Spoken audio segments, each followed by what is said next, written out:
in. Oh, hi. How are you? Good morning. Good morning. So nice to meet you. Thank you for coming out. Thank you for having me. It was early in the morning to do this, Totally fine. and I'm sorry about, we're having to split the interview. The head coaches and the athletic director couldn't meet this morning, so then you'll just touch base with them and set up a time to meet with them, and we're just going to do our own separate interview. That's All fine. right? I'll figure it out with them. Okay, so are you ready to get started? Whenever you are. Okay.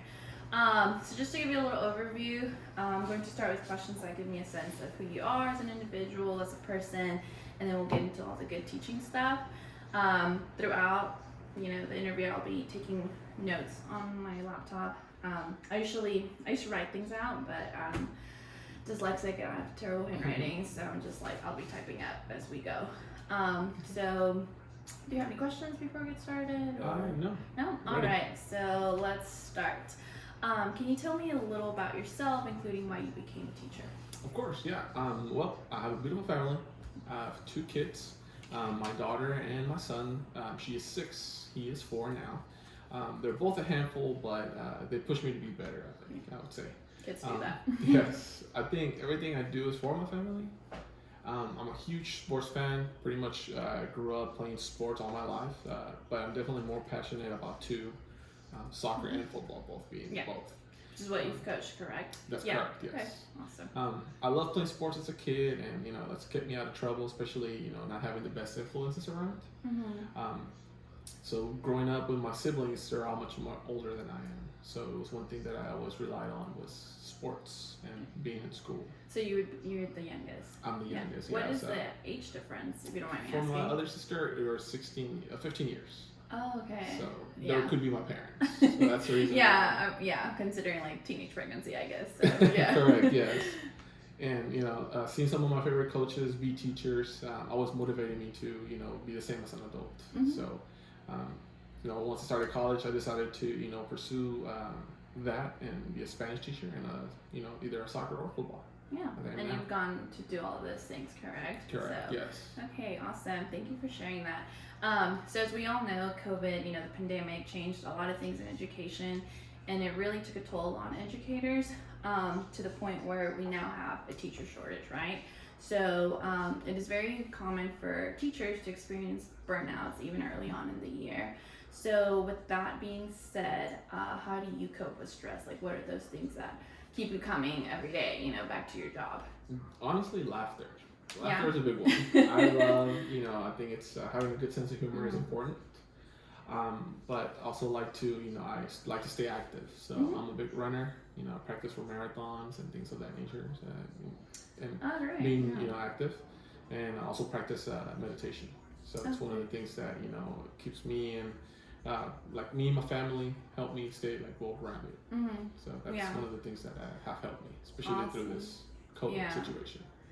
I'll tell you what, the most I can run is about 3 miles, and that's it. But maybe someday I'll run a half or something. I'm just not quite there yet.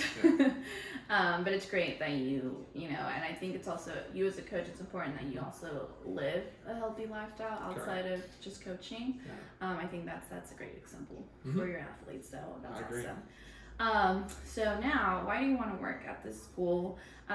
Basically, what brought you here, and you can be as honest as you need to be. So, if the reason is a short commute or being closer to something or whatever it may be, just share that with me. Of course, yeah. So I think it was time for me for kind of like a change of scenery, I'd say.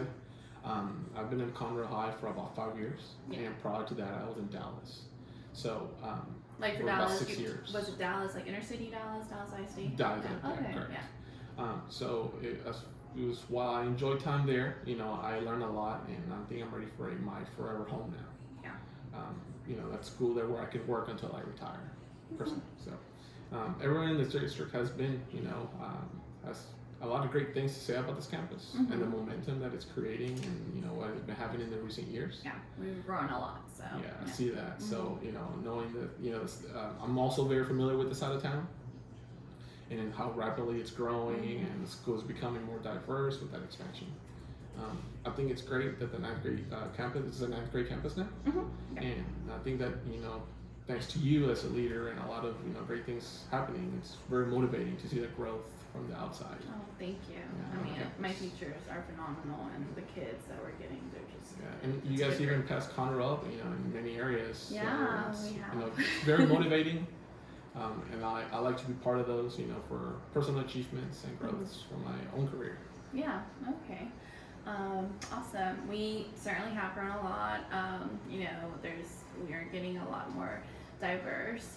Mhm. And as you can see, driving into the school now, we have many different neighborhoods, and so that diversity in our demographics are quickly changing.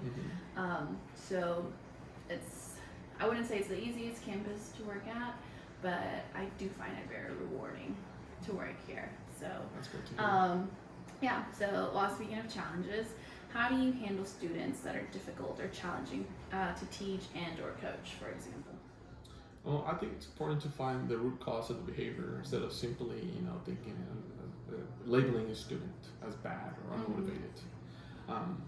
That could be easier said than done, but it's easy to, put the blame on the kid, and as they say, he or she don't want to learn or, doesn't care about the school. But there's typically a reason behind that disengagement, I believe. So, sometimes that reason has something to do with, their content, with the content that's being too easy or too difficult for them, or maybe it could be something outside of outside of the school. I've had students fall asleep in my class, so instead of yelling at them, when they put their head down, I like to approach them and ask them quietly, to wake up and kindly ask if they're okay. Maybe they're not feeling well, or they might be ill. Yeah. I've, in the previous, I've had, students tell me that they stayed up late because, somebody in their family was in the hospital, or that they, spend late nights helping their parents, financially. Yeah, they work. Some of these Correct. are students work. Correct. And I mean, that there are so many outside factors that impact their engagement in class. But as long as I find a way to communicate with them, there's typically something that we can work out so they can successfully, complete my course. As for coaching, I don't typically have any problems with my players, but I do have students that are failing a class. Then I reach out to the teacher and get an idea of their behavior, and in the class, and I have to, I have a conversation with that player to create a plan together.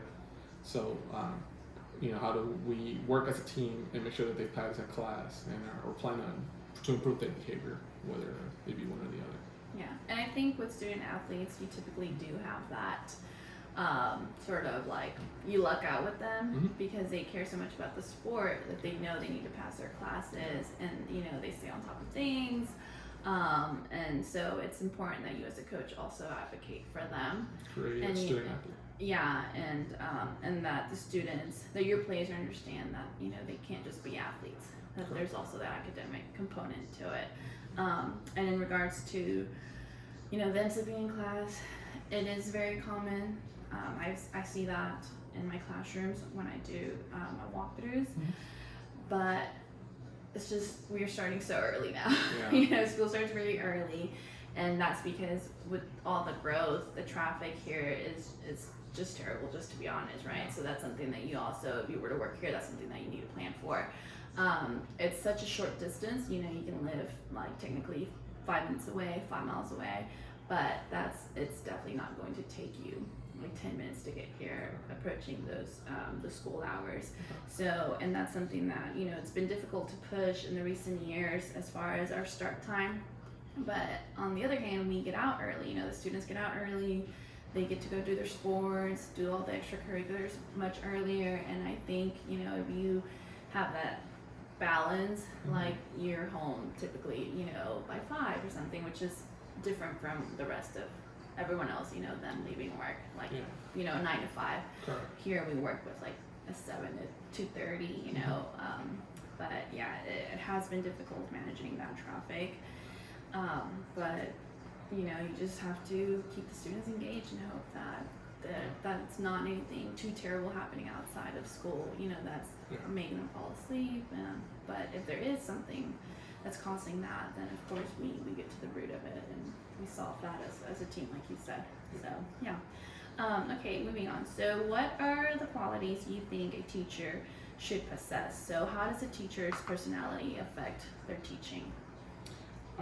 Personally, I believe teachers should be compassionate, flexible, self-disciplined, and for sure patient. Oh yes. A good sense of humor always helps. Mm-hmm. It's fun to have, it's fun having fun with the kids, Mm-hmm. and for them to know that you don't, take yourself too seriously, Yeah. per se. But of course, they also need to know that what lines not to cross. It's important to be someone they respect. Mm-hmm. That To be a role flexibility, model. correct? Mm-hmm. Yeah, that flexibility, it's a must when working with children and on such a big campus.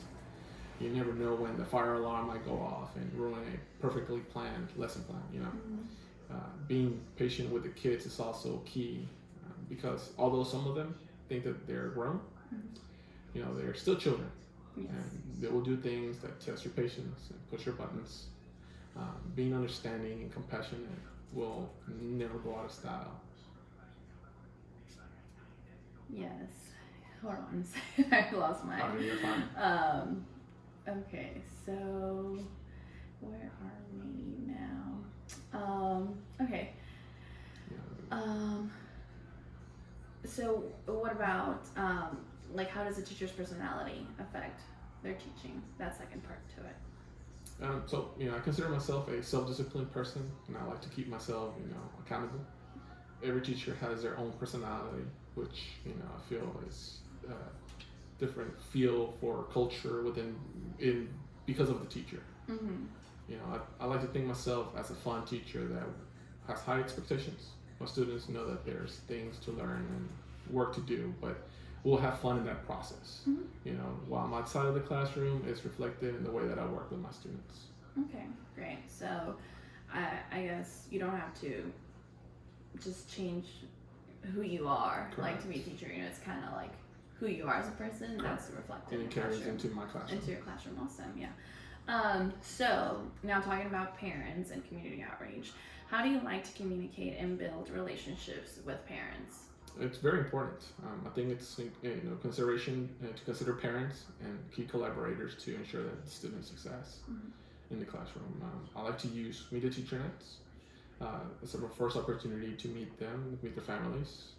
I typically send out electronic invites to personally invite the parents into the classroom.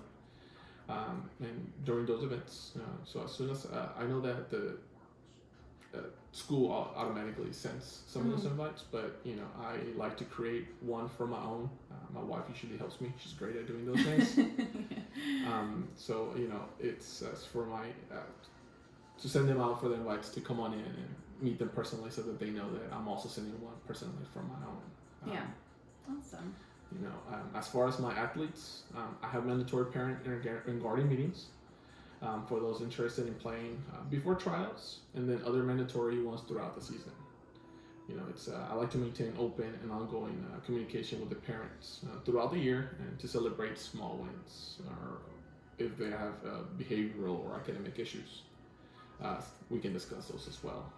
It's important for them to tell them good news, and not just the bad ones, but that there are certainly some parents that will either call or email frequently throughout the year, of course. Yeah, and I think as parents, and you're a father as well, we know our children, so we get a sense of how our children might act in class. But it's important that a parent with a struggling child doesn't constantly get negative calls home, negative notes or emails. I think we also have to celebrate those small wins. So, including me as a principal, when I do have challenging students, instead of just calling after every referral, it's like, oh, well, you know what, today he did this, or today he put his phone away, but, so yeah, and of course, just ongoing communication with the parents. I will say that, prior to recent years, that parent outreach was a little bit more challenging for us as a school, but we've grown a lot in that area, and I think now it's easier for teachers to communicate and keep that ongoing conversation with parents despite our growth. So yes, we have a lot more families, but those families are being more involved, and that's thanks to a lot of initiatives, and the teachers have really been pushing that collaboration with the parents. So at least for this campus here, it's very important that, you know, parents are stakeholders in their student success, and we need to side with them and work with them to ensure that, you know, that our students are successful. So and that also helps you as a teacher, as a coach, provide, you know, not just do the work on your own, but also use the parents as, you know, support, to, yeah. So as they say, it really does take a village to raise kids, and we're just a small part of that puzzle, but the parents are another important part of it. So it's important to keep them in the loop. Yeah. Okay, so now, what is your teaching philosophy? I truly believe that every student is capable of learning. Excuse me. However, learning and success looks different for every student, as we, as educators, you know, have to meet them and where they are at. Building relationships with our students is key to creating a classroom conducive to learning. Getting to know them really helps prevent any issues that might arise, and it's important to me that they feel that it's a safe and happy place in the classroom. Mm-hmm. Okay. Yeah, so building rapport with the students would be key. Okay, so very well said. What is your discipline? So yes, you might have those, you know, great relationships with the kids, but what is your discipline and classroom management approach? Well, as a teacher and a coach, I believe that there is important to implement expectations and set my students up for success. Having clear instructions during transitions and classroom policies that are constantly enforced helps them know that what is expected of them in my classroom, and I believe children thrive when routines are set in into place. I like using positive reinforcement instead of negative feedback, and I don't believe in calling out a student or yelling at them. I like to, you know, sometimes use candy as well. Okay. I feel like that always helps. Yeah, no, it does. I keep a bowl of treats here in my room, and, you know, even though I might have a student that's in really big trouble, when I call them in, I'm like, you know what, sit down and have a treat, because we're gonna be in here for a while, you know. But yes, these kids are always hungry. So all right, let's see. I'm sure you're familiar with walkthroughs and observations, and I like to be fully transparent with you. We, you know, in regards to how we do things around here, myself and my team of assistant principals, we're constantly in the classrooms, right? And this is not to catch teachers, you know, like red-handed or doing something they shouldn't be, like whatever the case might be. It is not to get you guys in trouble. It's to provide more support, right? And we are looking for things, and if those things are not there, we want to know how we can help you be a better teacher. So you know, we're trying to do things where when as I am in the classroom and as the assistant principals are in the classroom, we provide immediate feedback, you know. So you'll see us go in there with an iPad, and we're filling out a form, and so that as soon as that's submitted, you get an email notification, and you know, like, this is what you did great, this is what you need to work on. And it's very rare that I never have seen anything that's just like, you know, like just inappropriate or anything. But there are, you know, there's always room for improvement. So how do you feel about walkthroughs and receiving feedback? Honestly, my door is always open. I am, you know, very comfortable with receiving feedback. I have an open mind, and I believe in, you know, constantly improving both my profession and my personal life, in the classroom and on the field. So I welcome feedback from administrators, you know, my colleagues, or as well as my students. I want to know that you know, what I'm lacking in, or what I'm doing well. You know, as you mentioned, there's always room for improvement. Yeah, I mean, you know, you can just be a star teacher, but you can be, you know, like an even bigger star, so to say. So yes, there's that improvement. That's constantly what we strive for, and you know, there's some, you know, with all the research being done, there's usually something like a new best strategy being put into place or something. So we want to make sure that we're in the classrooms to support you, and it also helps with you know, any discipline issues you might be having, because the moment that the students see an administrator in there, they kind of straighten up a little bit, you know. But I've also had classes where they're so engaged in the activity that nobody notices me in there. Yeah. And that's great. Like, I love to see that. And, finally, like, I might catch teacher's eye and I'm like, oh, thank you, and they're like, oh, like, you were in here the whole time, So we do have those times, and then we also have those times where teachers might be struggling with that one challenging student. We walk in there and, it helps them a little bit. And it's not to say that you guys can't handle that, but it's just additional support as we are in there. And sometimes the students like to see us in there as well. But, So we're not only growing in numbers, but also in achievements and success. So speaking of success, what is the greatest success that you've had in your time as a teacher and or as a coach? Well, with roughly the 11 years of experience under my belt, I like to say that it has made me very proud and happy to hear about the compliments from my former students. I've stayed in touch with some of my students, and my very first group in Dallas, whom I refer to them as my guinea pigs, they were only freshmen when I taught them, and now they're successful adults. Oh, that's great. It feels very surreal at times to communicate with them on Facebook, but it's truly rewarding to hear from them, and even if they use a little bit of Spanish during their recent travels, or they pursue to continue to study it. It has been amazing to hear from them, and that they still remember me years later. Yeah, no, it's a good feeling. I mean, I was once the Spanish teacher as well, so nothing made me prouder than hearing my students talk about a time they successfully used the language, or sometimes they would, like after a long Christmas break or something, they would come back and say, oh, Miss Lagunas, I spoke to one of my friend's dad in Spanish. They were asking me what I like to do and stuff, and I'm like, oh wow, that's great, Yeah, that's great. And then of course you also have those students that actually pursue more more education in the language, and I've had students become teachers as well, and thank me or thank our other teachers. So I definitely understand how that's a good feeling, just hearing back from them. Yeah. I know that when I became a teacher, I thanked my previous teacher for that motivation, because I think if it hadn't been for her, I probably wouldn't have pursued education. Okay. So yeah, let's see.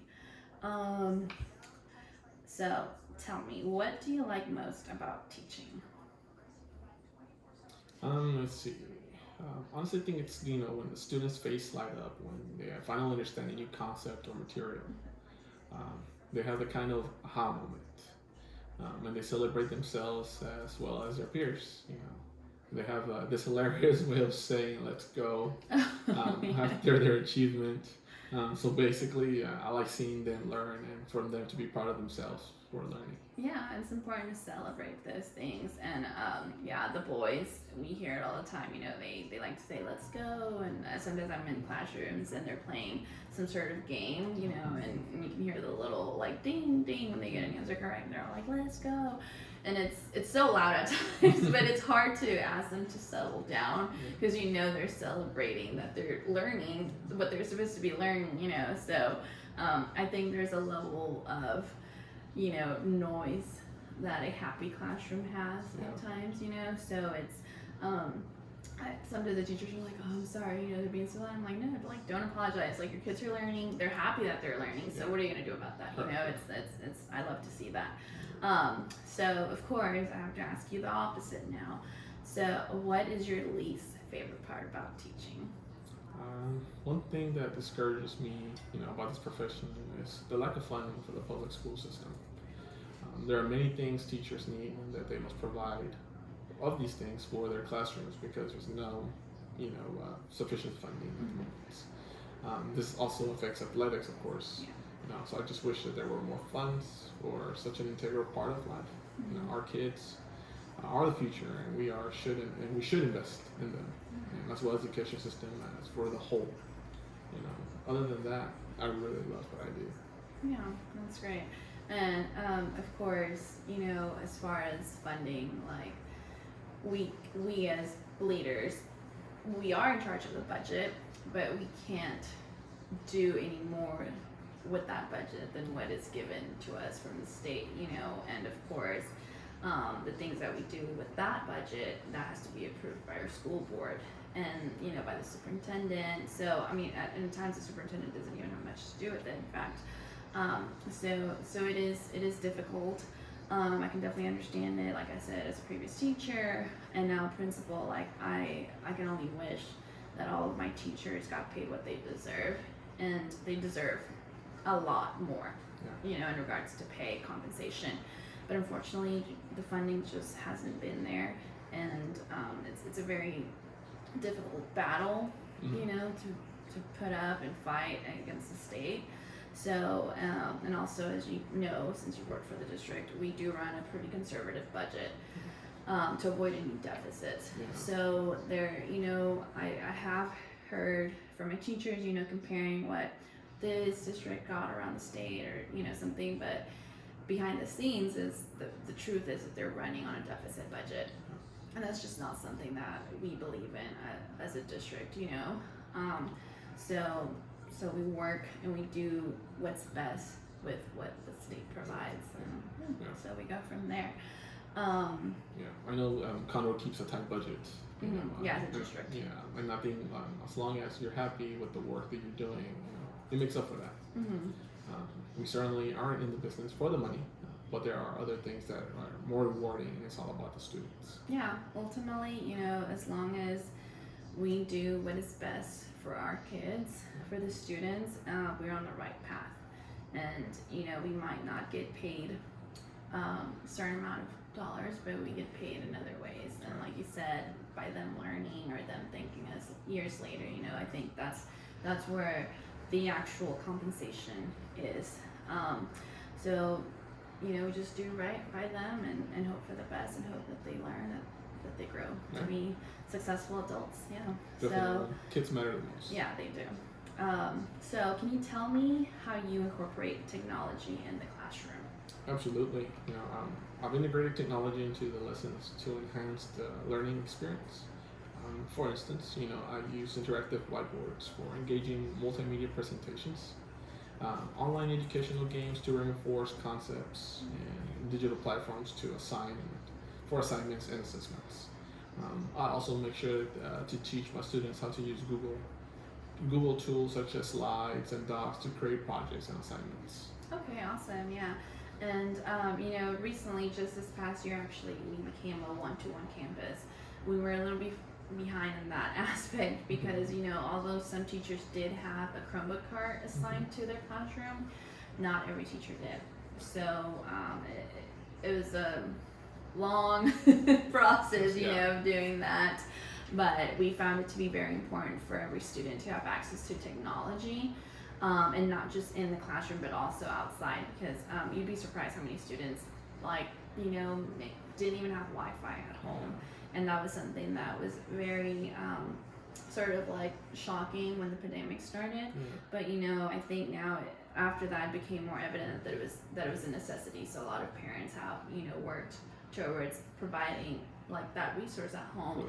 So, but then, asking parents to buy something like a desktop or a laptop, that was, for some parents, that was a little challenging. So we worked towards a one-to-one program, and now the students are able to take home their Chromebooks. Okay. And, we can only hope that they take care of them. And I think for the most part, everyone's been doing well with that. But yeah, we use Google tools, we are on Canvas, so everything's pretty much the same as it is in Conroe. So if you're familiar with all of that, there should be no issue with getting your students on board, because you'll find that they know how to use those tools, and you won't have a kid tell you like, oh, I don't have a computer. That's not true. They all have a Chromebook, and they can all certainly work on anything that they need as far as on the computer. So yeah. Okay, let's see. What do you believe is the most significant challenge facing educators today, and how would you address it? I believe one of the biggest challenges is the increasing diversity in the classroom, both in terms of academic abilities and cultural backgrounds. To address this, I will continue to emphasize, differentiate structure to meet the diverse needs of students.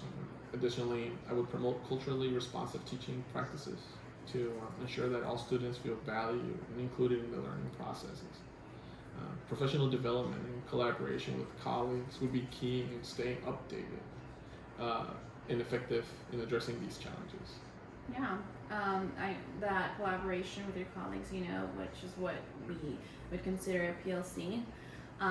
We have created a schedule for you guys to always have that time to collaborate with one another and also have planning time because, I honestly hate for my teachers to take a lot of work home.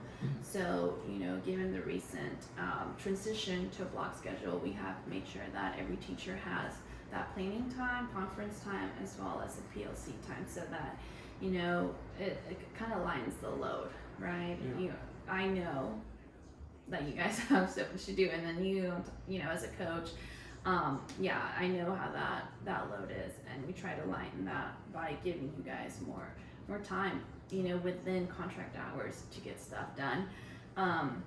So, we hope that that helps with all of that. So, as you know already, we are increasingly more diverse on this campus due to the growth in the surrounding areas. So we do have to take this diversity into account when making decisions now. So it's great that you mentioned differentiated instruction. That is something that we continuously try to push throughout our in-house professional development. So you mentioned that, and now I'd like to know more about your approach for assessing your students and their strengths and needs. Well, I like to keep a healthy balance of formative and summative assessments throughout every unit. I use bell ringers or warm-ups, often check in the students' understanding of concepts that was previously taught. And although warm-ups only take about 5 to 10 minutes, when I walk around and check their work, it gives me a good idea of who needs additional support. I also use exit tickets often and short pop quizzes here and there.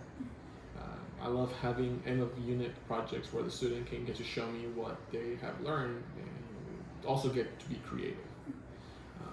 I also use exams as major grades throughout the grading period. Yeah, okay, great. We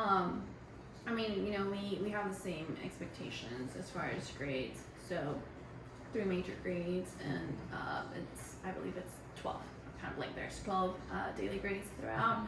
So, and that's typically, the teachers are required to keep that balance of, you only have 12 grades, right? That's sort of what you need to put into your grade book, but that doesn't mean that you only have 12 assignments within 9 weeks.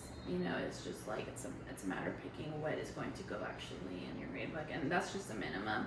So, and as you said, yes, exit tickets and bell ringers, those are quick activities, and although they are quick and they're only a few minutes, when used correctly, they do provide a lot of insight as to what the students are learning or not learning, and checking on their progress. That's also going to be important because it's tests and those bigger exams, they can be quite difficult on the students, not because they don't know the content, but some students just are not great test takers, right? It provides a lot of anxiety. So if you know that a student is just not great at test taking or they're actually not understanding, that's where those checks for understanding come in. Like you need to know ahead of time what it is that they're not learning. So I think that's going to be it now for the questions. I will have you plan a lesson now, so you won't have to actually teach it, since it's just us. Typically, if we had the other Spanish teachers in here and it was like a joint interview, I would have you do it, but I want this lesson outline to give me a very clear idea of how it would go down in your classroom. So I think, does 10 minutes sound good for you to do this? Yeah, so you might have something already in mind or maybe something that you've already done, but it really has to paint like a solid picture of, as if you were teaching it. So this lesson should use authentic materials. So, and I'm sure you know what this means as far as a foreign language classroom, and also teach a grammar concept in the target language. So let's see, I will start the 10-minute timer, Mhm. and I'll step out, you know, leave you here in the conference room, and you can create this lesson plan or outline. So does that sound good to you? Sounds good. Yeah, Yeah, I'll get okay. that. So here is some paper for you to use, for you to grab any pen that you need. Also, there's the restroom, the teacher's lounge. I'm sure my secretary showed you around, Yes. and there's coffee in there. Okay. So if you finish up within, you know, those 10 minutes or before, just give me a shout, and I will be back. All Okay. right. Perfect. I'll see you soon. Yeah. Thank you. Thank you.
Hey, you ready? Yes, I'm ready. Okay. So you had enough time, right? That was more than enough time. Okay. Thank you. So, just go ahead. All right. So for my lesson, I use the interpretive mode of communication. The student uses the interpretive mode of communication with appropriate and applicable grammatical structures and processes of the specified proficiency levels. The student is expected to demonstrate an understanding of culturally authentic print, digital, audio, and audiovisual materials in everyday context. Mobile ringer activity would be asking the students what their favorite music genre is, who is their favorite artist, and if they are familiar with any artists or music in Spanish. So I would allow my lower level students to answer these questions in English, but not my Spanish 3 and above. So they would have to do that in Spanish. Correct. Right? Yeah. Yes. Okay. I give them 5 minutes for the bell ringer. After the bell ringer, I will introduce the genre of music for the song we are going to listen to. I would also create a couple of slides and presentation to give them a background information about the artists. This would take about another 5 minutes. Then I would give them a handout with the song lyrics and a few blanks throughout them. The handout would include a word bank with the missing words that they belong in the closed activity. These words could be specific verb conjugation or other grammar concept, such as informal commands. They're usually a good song one can use to teach and introduce these different grammar concepts without the students even realizing. So it's really fun to use music to teach grammar. Yeah, especially in a foreign language class, you gotta get really creative. Because a lot of students will zone out and they're like, oh, it's Spanish, I don't get it, and they become frustrated. Mm-hmm. But when you kind of trick them into thinking they're just listening to music, that works. Mm-hmm. Yeah. So the student will listen to the song once without writing anything, and then watch the music video. Then they listen to the song again and start writing the missing words in the blanks. Okay, that's a close activity. Yeah. And on the third listening, they would watch the lyric video and check their answers and fill in any remaining blanks or make any corrections. After that, I would ask them to check their answers with a partner. Then I would call on students to share their answers and go throughout the lyrics. Then, as a class, with my support, we would translate the phrases and fill in the blanks. At this point, the student would feel more comfortable with the song and they would do well understanding what it's saying. And then for fun, I would like the karaoke version of the song and encourage them to sing along. I would also sing sing along with the students. Yeah, because some of them have a really hard time with the pronunciation. Correct. Yeah. So, but yeah, that's okay. What else? And then the 45-minute lesson would wrap up with them individually answering questions such as what they think what the song was about. Was it a love song? Was it a breakup song? Did you like the song? Why and why not? And would you do these questions in English or Spanish? They would be in Spanish. Okay. So even for your lower level students? Correct. Okay. So as you wrap up, you would wrap up with Spanish, no matter the level. Yes. Okay. Sounds great. Very engaging. So authentic materials in the classroom, such as a Loke classroom, they really, music really works wonders. They already enjoy listening to it. And so I think you did a great job at painting a picture of how that would work in your classroom. Sadly, you can do a mock lesson, like I said, but if you were to be hired, I would be very excited to see all of this going on in your classroom. So thank you for sharing that.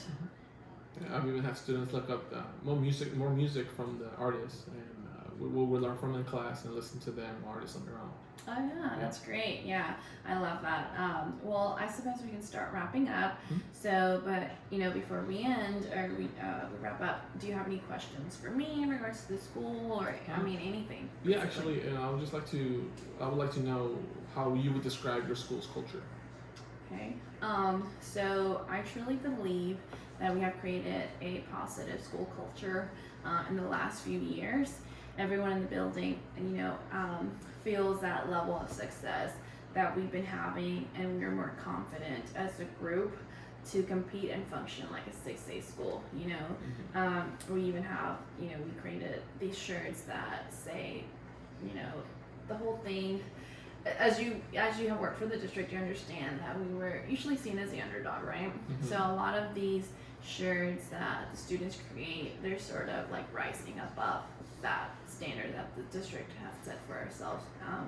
So it's really important that we demonstrate our spirit, our school spirit, and just demonstrate that we're here to be successful, and that our students are in fact 6A students, and they're worthy of having a 6A campus, and that they're going to do great things in life, and that we also provide our students with great teachers.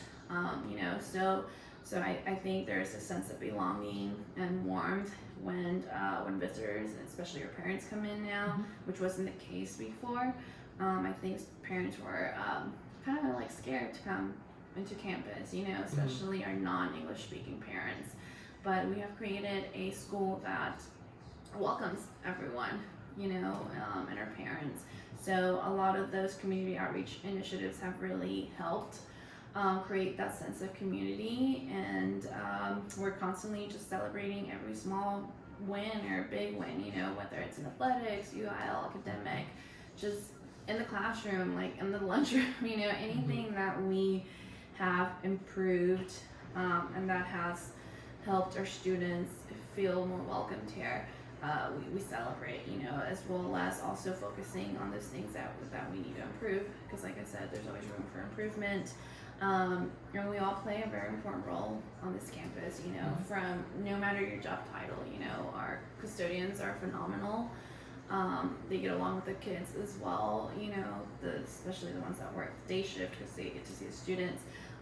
So everything that we do on this campus, we do it with pride, with commitment, with courage, that's what, I know it sounds very cliche and sort of cheesy, so to say, but that is what instead, we stand for. So CCP, courage, commitment, and pride, that is what we try to do, and just keep our heads up and keep pushing. So yeah, our school culture is becoming very positive and, welcoming, and yeah, we're just doing great things over here. That all sounds great. Thank you for sharing that. Yeah, of course. And another thing is just, I would like to know, what do you expect, to see during walkthroughs? Ooh, during walkthroughs.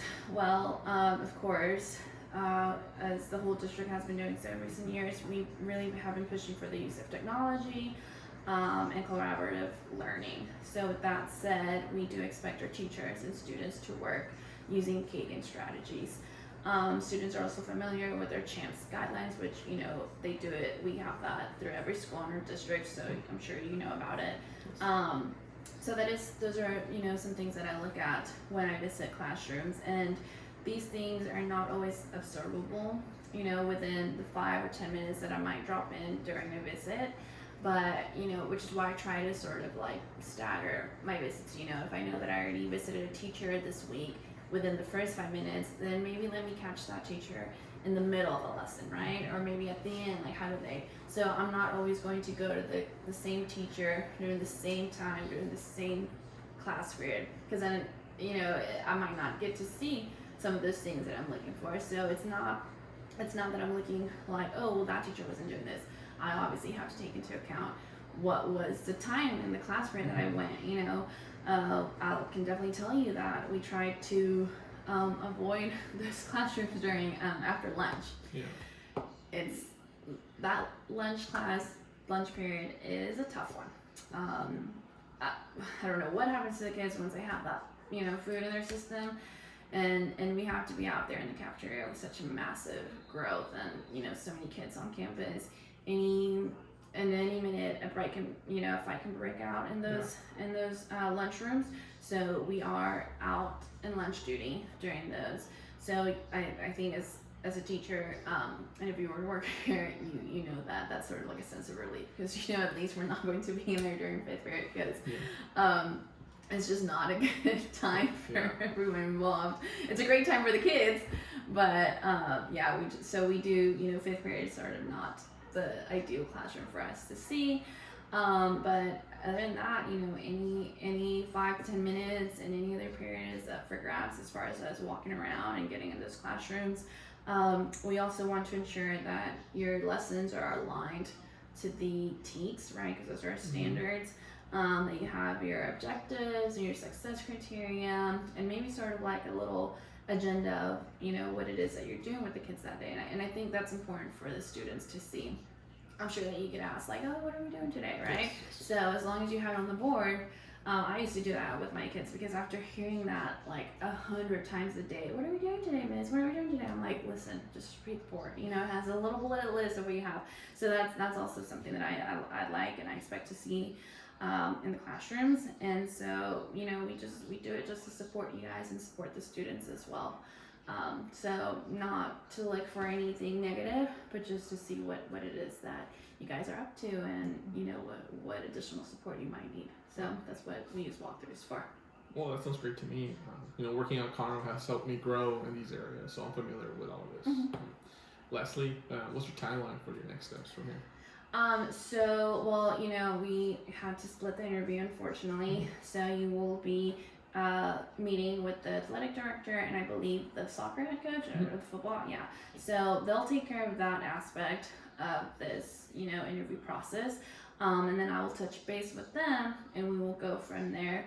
I'm really hoping to, give you a call within a week. For sure, like week would be the max, right? So I'll give you a call as soon as we have decided, but it's now it's sort of like up to the athletic director to handle that aspect, and then we will touch base, and then I will be in touch with you after that. Okay, understood. Well, thank you so much for having me. Yeah, no, thank you for coming in today. Okay, so I'll give you a call as soon as possible. Okay, Thank you. Yeah, thank you. Bye-bye. Enjoy your day. You too.